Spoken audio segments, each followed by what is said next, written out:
দুঃখ এমন এক অনুভূতি যেটা আমরা চাই বা না চাই, আমাদের জীবনে এটা অবশ্যই আসবে।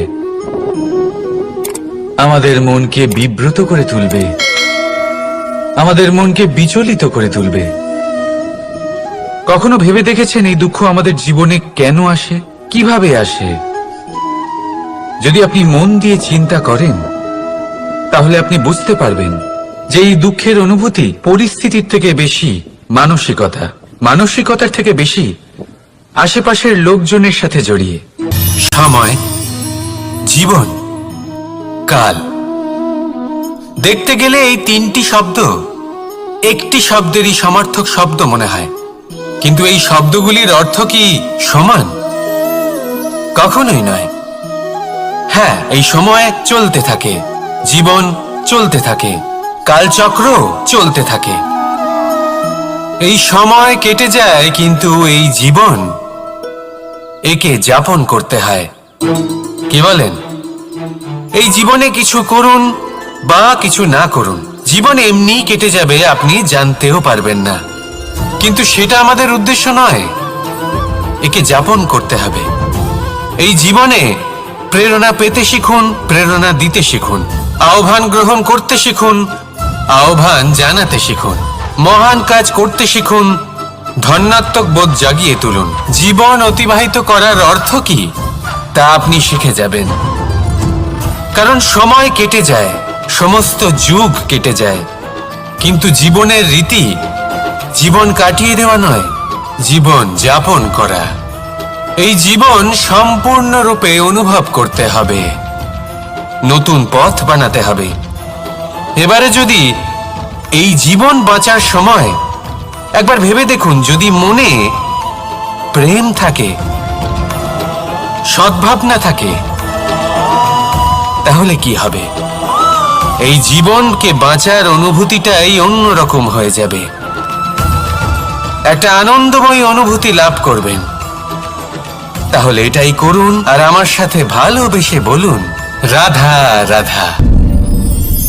আপনি কি কখনো কোনো জলের ধারা দেখেছেন? তার সামনে যতই মাটি থাকুক না কেন, যতই কাদা থাকুক না কেন, যখন এই জলের ধারা বইতে আরম্ভ করে দেয়, তখন এই কাদাকে নিজেই ধুয়ে নিয়ে যায়। ওই কাদাকে ধুয়ে দেয় এবং নিজের পথ নিজেই তৈরি করে নেয়। তাহলে আপনিও এরকম জলের মতো হয়ে উঠুন। যদি হয়ে উঠতে পারেন, তাহলে নিজের মনের, নিজের ভাবনার, নিজের জীবনের যত অনাবশ্যক তত্ত্ব আছে, অনুপযোগী অংশ রয়েছে, অর্থাৎ অপরিষ্কার অংশ রয়েছে, তা নিজে থেকেই নির্মল হয়ে উঠবে। আর যেরকম জলের ধারা কখনো থেমে থাকে না, সব সময় বয়ে চলে, সেইভাবে আপনিও কখনোই থামবেন না, সবসময় বয়ে চলুন, এগোতে থাকুন।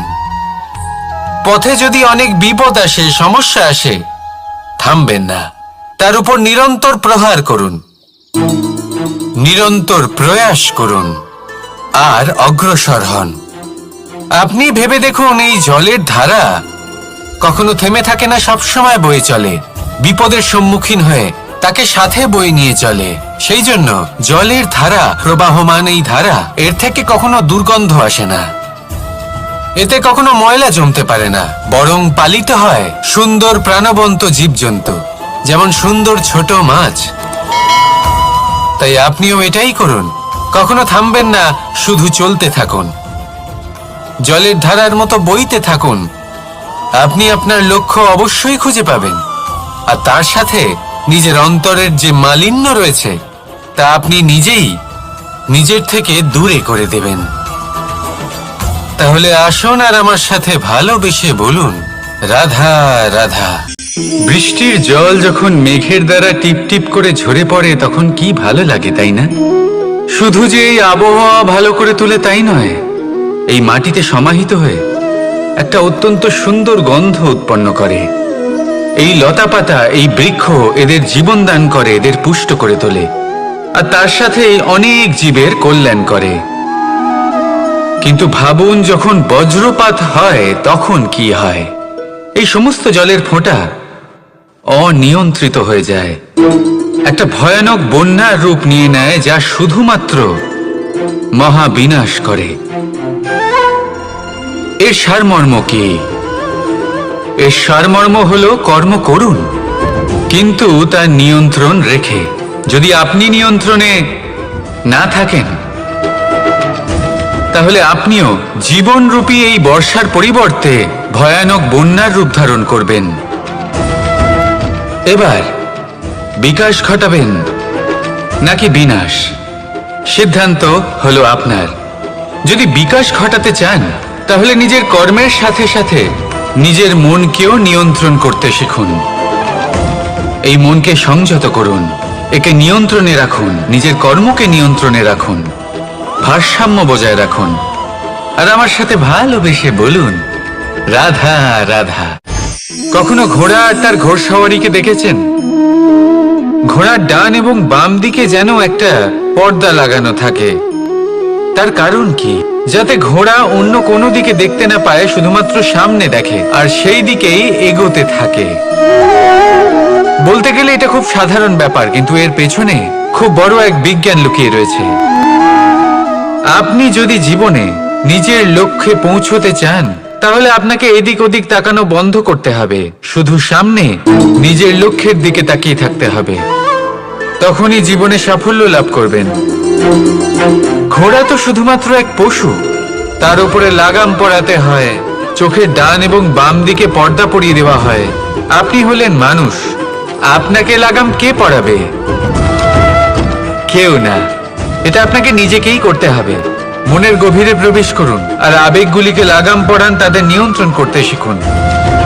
আর নিজের দৃষ্টি সামনে, শুধু নিজের লক্ষ্যের দিকে। মনে রাখবেন, যদি আপনার দৃষ্টি শুধুমাত্র নিজের লক্ষ্যে থাকে, তাহলে লক্ষ্য ভেদ অবশ্যই করবেন। যদি একাগ্রতা এদিক ওদিক চলে যায়, তাহলে লক্ষ্য হারিয়ে যাবে। রাধা রাধা। তৃতীয় প্রশ্ন, ভগবানকে জাগানোর পূর্বে আপনি কি নিজেকে জাগিয়ে তুলেছেন? আপনি কি আলস্য ত্যাগ করেছেন? তৃতীয় প্রশ্ন, ভগবানকে জিজ্ঞাসা করার আগে আপনি কি নিজেকে জিজ্ঞাসা করেছেন যে আমি কেন এত অসফল হচ্ছি? যদি না করে থাকেন, তাহলে সবার আগে এটা করুন। আপনি সমস্ত প্রশ্নের উত্তর পাবেন, সমস্ত বিপদের পরিত্রাণ পাবেন। অন্য কোথাও নয়, নিজের ভেতরে তাকিয়ে দেখুন। চেষ্টা করুন নিজেকে জাগিয়ে তোলার। আপনি সফল অবশ্যই হবেন, কারণ এই পরমাত্মা, ওই পরমেশ্বর, ওই পরব্রহ্ম আপনার মধ্যেই তো আছে। রাধা রাধা। সংসারে অনেক সময় এরকম হয় যে আমরা খুব সমস্যায় থাকি, খুব বিপদের মধ্যে থাকি। আর সেই সমস্ত মানুষ যারা আমাদের কাছের মানুষ, আমাদের আপনজন, তারা আমাদের ত্যাগ করে চলে যান। আমরা এই সময় দুঃখ পাই, নিরাশ হয়ে পড়ি এবং একা একাই সেই সমস্যাকেও কাটিয়ে উঠি। এবার পরিস্থিতি যেমন খুশি হোক না কেন, সেই সব মানুষ যারা এমন সময় আপনাকে ত্যাগ করেছেন, তাদের প্রতি ক্রুদ্ধ হওয়া, অভিমান করা, এটা অনুচিত। আমি বলবো তাদের প্রতি কৃতজ্ঞ থাকুন। আমি বলবো তাদের ধন্যবাদ জানান যে তারা এমন সময় আপনার সঙ্গ ত্যাগ করেছেন যখন আপনার তাদের সব থেকে বেশি প্রয়োজন ছিল। কারণ দেখুন, হয় তাদের বিশ্বাস ছিল যে আপনি নিজেই এই বিপদ থেকে বেরিয়ে আসতে পারবেন, বা তাদের ত্যাগ করার জন্য আপনি নিজের উৎসাহ বাড়িয়ে তুললেন, আপনি নিজের শক্তি বাড়ালেন এবং নিজে সেই সমস্যা থেকে বেরিয়ে আসলেন। নিজের খারাপ সময়কে আপনি নিজেই ভালো সময় করে তুললেন। শেষ পর্যন্ত আপনি আরো শক্তিশালী হয়ে উঠলেন, আরো শ্রেষ্ঠ হয়ে উঠলেন। আর এটাই তো আপনার বিজয়, যার কারণ হলো তাদের আপনাকে ত্যাগ করা। তাহলে তাদের ধন্যবাদ জানান আর আমার সাথে ভালোবেসে বলুন, রাধা রাধা। প্রয়োজনীয় নয় যে সেই বাণ কতটা তীক্ষ্ণ, কতটা বলশালী। এটা দেখা প্রয়োজন যে তার আকারটা কেমন। সে কি বাতাস ভেদ করে নিজের লক্ষ্যে পৌঁছতে পারবে? সেটা বেশি গুরুত্বপূর্ণ, সেই জায়গাটা নয় যেখানে সেই বাণ রাখা হয়।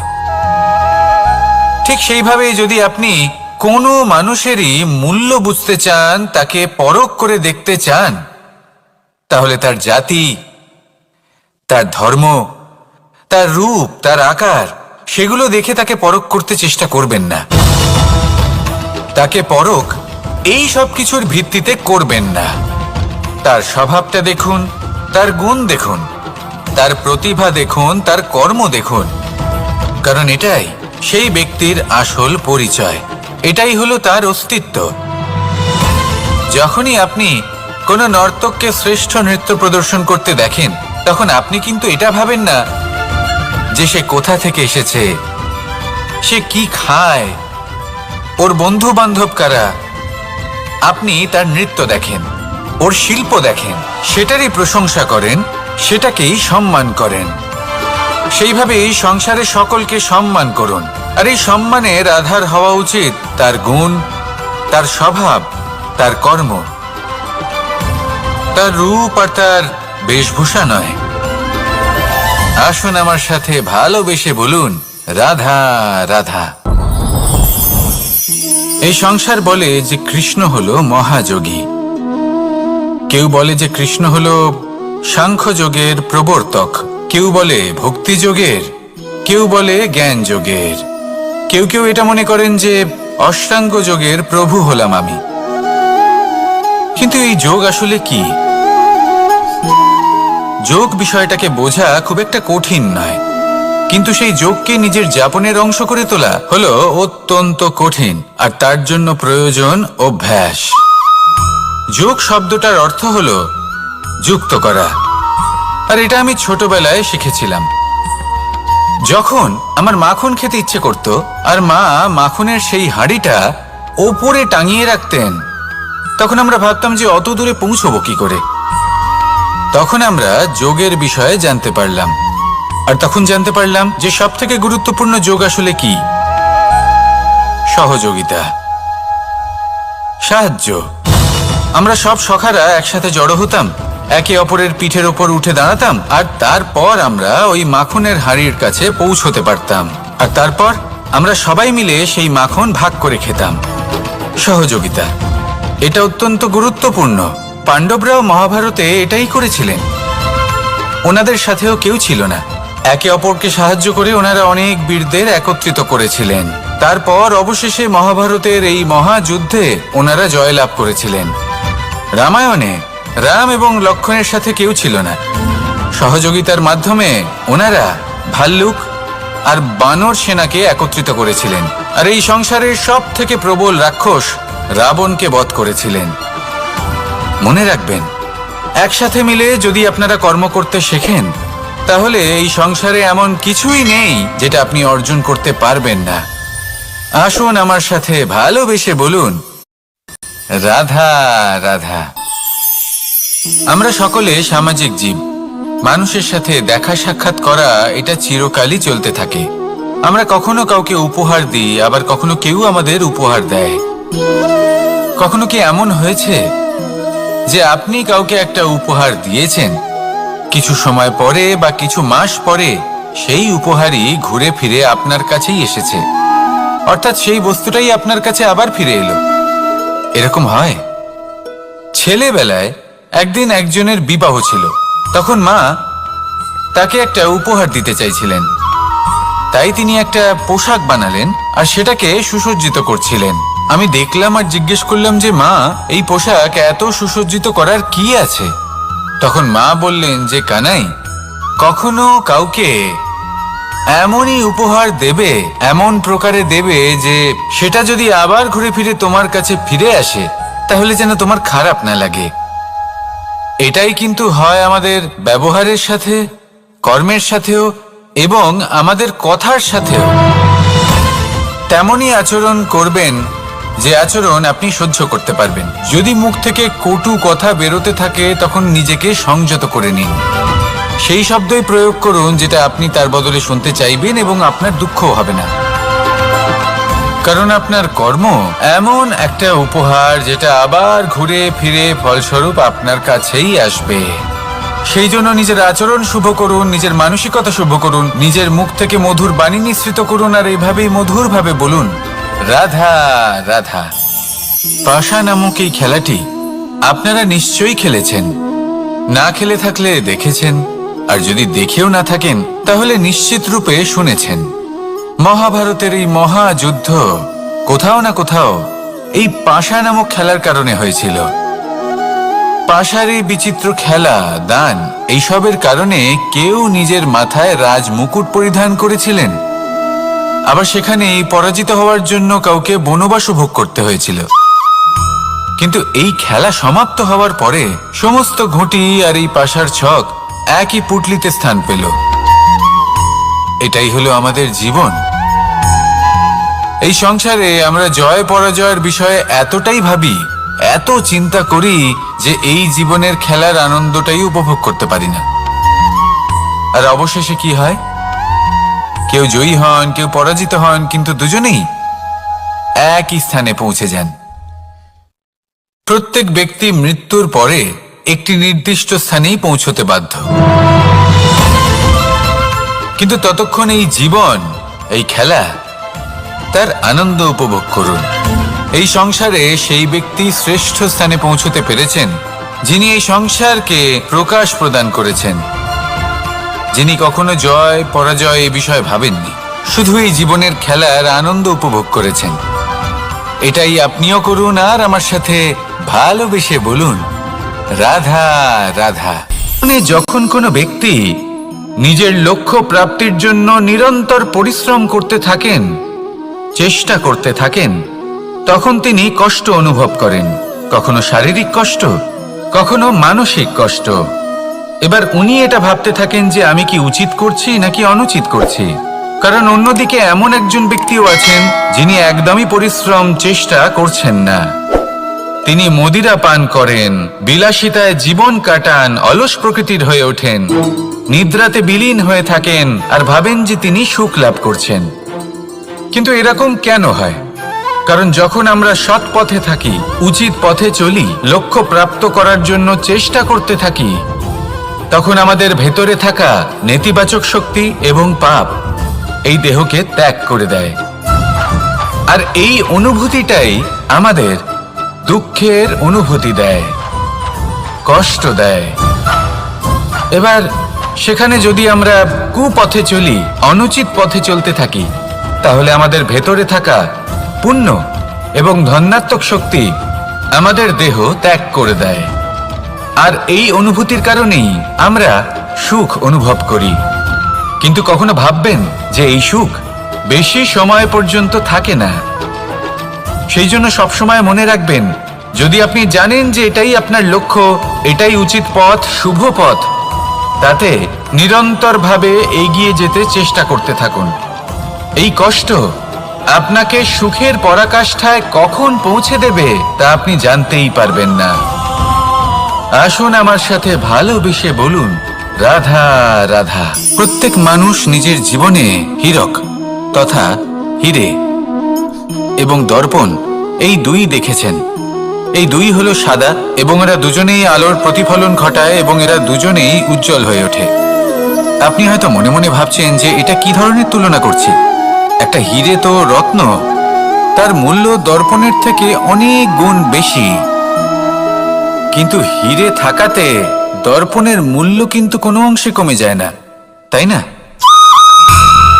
মানুষ যখন হিরে নিজের হাতে নেয় তখন সবার আগে কি খোঁজে? দর্পণ, যাতে তার মধ্যে দিয়ে দেখে সে বুঝতে পারে যে সেই হিরে আদৌ তার শোভাবর্ধন করছে কিনা, তাকে ভালো দেখাচ্ছে কিনা, প্রসাধনের জন্য সেটা ব্যবহার করা ঠিক হবে কিনা। অর্থাৎ হীরের উপস্থিতিতে দর্পণের গুরুত্ব কম হলো না, দর্পণের কারণে হীরের মূল্য বোঝা গেল। আমাদের জীবনেও ঠিক এরকমই ঘটে। আপনারা যদি সংসারে নিজের আশেপাশে দেখেন, এমন অনেক মানুষ দেখতে পাবেন যারা নিজেদের ক্ষেত্রে মহান স্থানে পৌঁছেছেন, নিপুণ এবং শ্রেষ্ঠ হয়েছেন। আর তাদের মধ্যে আপনার নিজের মনে হয় যেন আপনি হলেন দর্পণ। নিজেকে ছোট মনে করবেন না। আপনার মূল্য কম হচ্ছে না, আপনার নিজস্ব মূল্য আছে। আর যদি আপনার অস্তিত্ব না থাকে তাহলে ওনাদের অস্তিত্বের মূল্য সংসার বুঝতেই পারবে না। জীবনে সবসময় চেষ্টা করবেন যাতে আপনি আরো বেশি শ্রেষ্ঠ হয়ে উঠতে পারেন। আপনি নিজে যে স্থানে আছেন সেটাকে ছোট মনে করবেন না। তারও নিজস্ব একটা মূল্য আছে। যদি আপনি হিরে হয়ে থাকেন তাহলে অহংকার করবেন না, যদি আপনি দর্পণ হয়ে থাকেন তাহলে নিজেকে ছোট মনে করবেন না। আসুন আর আমার সাথে ভালোবেসে বলুন, রাধা রাধা। চলুন আমি আপনাকে একটা প্রশ্ন করি। মন্দিরে যাওয়ার চেষ্টা করার আগে আপনি কি জীবনে ততটা চেষ্টা করেছেন যতটা সেই সমস্যাকে দূর করার জন্য দরকার ছিল? দ্বিতীয় প্রশ্ন, ভগবানকে জাগানোর পূর্বে আপনি কি নিজেকে জাগিয়ে তুলেছেন? আপনি কি আলস্য ত্যাগ করেছেন? তৃতীয় প্রশ্ন, ভগবানকে জিজ্ঞাসা করার আগে আপনি কি নিজেকে জিজ্ঞাসা করেছেন যে আমি কেন এত অসফল হচ্ছি? যদি না করে থাকেন তাহলে সবার আগে এটা করুন। আপনি সমস্ত প্রশ্নের উত্তর পাবেন, সমস্ত বিপদের পরিত্রাণ পাবেন। অন্য কোথাও নয়, নিজের ভেতরে তাকিয়ে দেখুন। চেষ্টা করুন নিজেকে জাগিয়ে তোলার। আপনি সফল অবশ্যই হবেন, কারণ এই পরমাত্মা, ওই পরমেশ্বর, ওই পরব্রহ্ম আপনার মধ্যেই তো আছে। রাধা রাধা। সংসারে অনেক সময় এরকম হয় যে আমরা খুব সমস্যায় থাকি, খুব বিপদের মধ্যে থাকি, আর সেই সমস্ত মানুষ যারা আমাদের কাছের মানুষ, আমাদের আপনজন, তারা আমাদের ত্যাগ করে চলে যান। আমরা এই সময় দুঃখ পাই, নিরাশ হয়ে পড়ি এবং একা একাই সেই সমস্যাকেও কাটিয়ে উঠি। এবার পরিস্থিতি যেমন খুশি হোক না কেন, সেই সব মানুষ যারা এমন সময় আপনাকে ত্যাগ করেছেন তাদের প্রতি ক্রুদ্ধ হওয়া, অভিমান করা, এটা অনুচিত। আমি বলবো তাদের প্রতি কৃতজ্ঞ থাকুন। আমি বলবো তাদের ধন্যবাদ জানান যে তারা এমন সময় আপনার সঙ্গ ত্যাগ করেছেন যখন আপনার তাদের সব থেকে বেশি প্রয়োজন ছিল। কারণ দেখুন, হয় তাদের বিশ্বাস ছিল যে আপনি নিজেই এই বিপদ থেকে বেরিয়ে আসতে পারবেন, বা তাদের ত্যাগ করার জন্য আপনি নিজের উৎসাহ বাড়িয়ে তুললেন, আপনি নিজের শক্তি বাড়ালেন এবং নিজে সেই সমস্যা থেকে বেরিয়ে আসলেন। নিজের খারাপ সময়কে আপনি নিজেই ভালো সময় করে তুললেন। শেষ পর্যন্ত আপনি আরো শক্তিশালী হয়ে উঠলেন, আরো শ্রেষ্ঠ হয়ে উঠলেন। আর এটাই তো আপনার বিজয়, যার কারণ হলো তাদের আপনাকে ত্যাগ করা। তাহলে তাদের ধন্যবাদ জানান আর আমার সাথে ভালোবেসে বলুন, রাধা রাধা রাধা। কর্ম। মানুষ সর্বদা কর্ম করতে থাকে, আর এই কর্মের জন্যই সে মান, সম্মান, ধন, প্রতিষ্ঠা লাভ করে। এবার মানুষ সবসময় চেষ্টা করে যাতে সে ভালো কর্ম করে যায়। তাহলে আপনাকে বলি, শুধু ভালো কর্ম করাই আবশ্যক নয়, তার থেকে বেশি জরুরি হলো এই খারাপ কর্মকে বোঝা আর তার থেকে দূরে থাকা। কারণ যখনই আপনি কোনো সঠিক কাজ করেন বা ভালো কাজ করেন, কেউ তা মনে রাখে না। কিন্তু এই সংসারে বিষয়টা হলো এরকম, আপনি একটা খারাপ কর্ম করুন আর সেটা সবার মনে থাকে। এই খারাপ কর্ম কাজলের এক কৌটোর মতো হয়। আপনি যতই চেষ্টা করুন বাঁচিয়ে ব্যবহার করার, কিন্তু এই কালিমা কোথাও না কোথাও অবশ্যই লেগে থাকে। সেই জন্য জীবনে ভালো কর্ম অবশ্যই করুন, কিন্তু তার থেকেও বেশি জরুরি হলো এই খারাপ কর্মের থেকে দূরত্ব বজায় রাখা। আর এটা অবশ্যই করবেন। রাধা রাধা। সংসারে সমস্ত জায়গায় এই ব্যবসা চলতে থাকে। কিছু পাওয়ার জন্য কিছু দিতে হয়, লাভের জন্য কিছু বিনিয়োগ করতে হয়। যদি কারোর অনুভূতি জানতে হয় তাহলে নিজের অনুভূতিকে ব্যয় করতেই হবে। এবার দেখুন না, কারোর আসল চেহারা যদি জানতে হয় তাকে স্বাধীনতা দিয়ে দেখুন। যদি কারোর মনের শুদ্ধতা জানতে হয় তাহলে তাকে ঋণ দিন। যদি কারোর গুণ জানতে হয় তাহলে তার সাথে একসঙ্গে বসে ভোজন করুন। যদি কারোর ধৈর্যের পরীক্ষা নিতে হয় তাহলে তাকে তার প্রিয় কাজ করতে বারণ করে দেখুন। যদি কারোর ভালো দিক জানতে হয় তাহলে তার থেকে পরামর্শ নিয়ে দেখুন। এক অনুভূতির বদলে অন্য এক অনুভূতি বিনিময় করতে হয়। কিন্তু এই সংসারে একটাই এমন অনুভূতি আছে যেটা দেখার জন্য, যেটা পাওয়ার জন্য আপনাকেও ঠিক সেই অনুভূতিটাই দিতে হবে, আর সেটা হলো প্রেম। যদি কারোর ভালোবাসা দেখতে হয় তাহলে তাকে নিঃস্বার্থ ভালোবাসা দিন। যদি কারোর থেকে ভালোবাসা পেতে চান তাহলে তাকে নিঃস্বার্থ পরিশুদ্ধ ভালোবাসা দিন। রাধা রাধা। কথায় আছে, সময়ের পূর্বে আর ভাগ্যের বেশি কেউ কিছুই পায় না। এবার এর মানে কি এটাই যে আপনি শুধুমাত্র সময়ের অপেক্ষা করবেন, সবকিছু নিজের ভাগ্যের উপর আর কপালের উপরে ছেড়ে দেবেন, নিজে কিছুই করবেন না? যদি আপনি এরকম করেন তাহলে আপনি একটা বস্তু অবশ্যই পাবেন: নিরাশা, অসফলতা। এবারে আপনি বলবেন, যদি সবকিছুই ভাগ্য আর সময়ের উপরে নির্ভরশীল হয় তাহলে আমরা কি বা করতে পারি? করতে পারেন চেষ্টা, পরিশ্রম।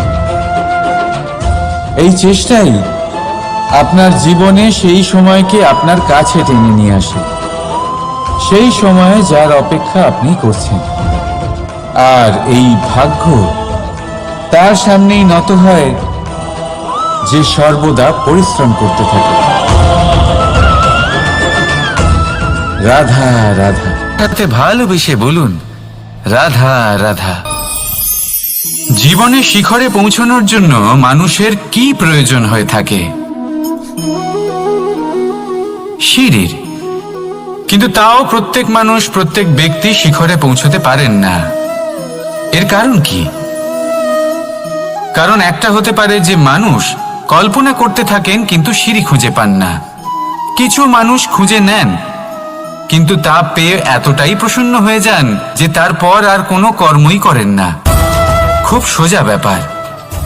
অনেক মানুষ সিঁড়ি খুঁজে পান না, আর যদি পেয়েও যান তাও যতক্ষণ না তাতে চড়ছেন সেই শিখরে পৌঁছবেন কি করে? যতক্ষণ না আপনি পরিশ্রম করছেন, যতক্ষণ না সেই সিঁড়িতে আপনি চড়ছেন, যতক্ষণ না ক্লান্ত হচ্ছেন, আপনার পায়ে হাঁটুতে ব্যথা না হচ্ছে, ততক্ষণ এই শিখরে পৌঁছানোর সৌভাগ্য লাভ করতে পারবেন না।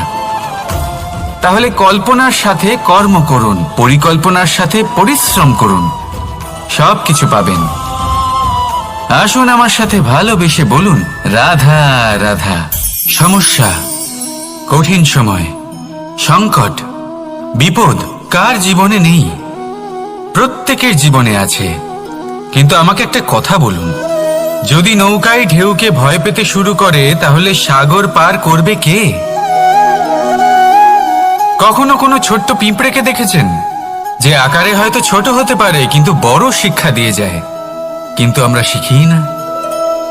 এবার দেখুন একটা পিঁপড়েকে যে ভোজনের খোঁজে বাইরে বের হয়, একটা ছোট্ট দানা তুলে নেয়। ছোট দানা তোলে কারণ তার থেকে বেশি সে তুলতেই পারবে না। সে দানা নিয়ে চলতে শুরু করে, কোনো দেওয়ালে উঠে পড়ে, আবার পড়েও যায়। সেই দানা দূরে কোথাও একটা পড়ে যায়, তা আবার খোঁজে, তুলে নেয়, আবার চলতে থাকে। পড়ে যায় আবার ওঠে, পড়ে যায় আবার ওঠে। সেই দানাটা রেখে দেয়, আবার বেরিয়ে পড়ে ভোজনের খোঁজে। পরিশ্রম করতে থাকে কিন্তু হার মানে না। এই শিক্ষাই তো আমাদের প্রাপ্ত করতে হবে। নিরন্তর পরিশ্রম আর নির্ভীক হয়ে কর্ম করে যেতে হবে। এটাই হলো সাফল্যের মাধ্যম, এটাই হলো জয়ের মন্ত্র, অচ্যুত অজয় অস্ত্র। তাহলে আসুন আর আমার সাথে ভালোবেসে বলুন, রাধা।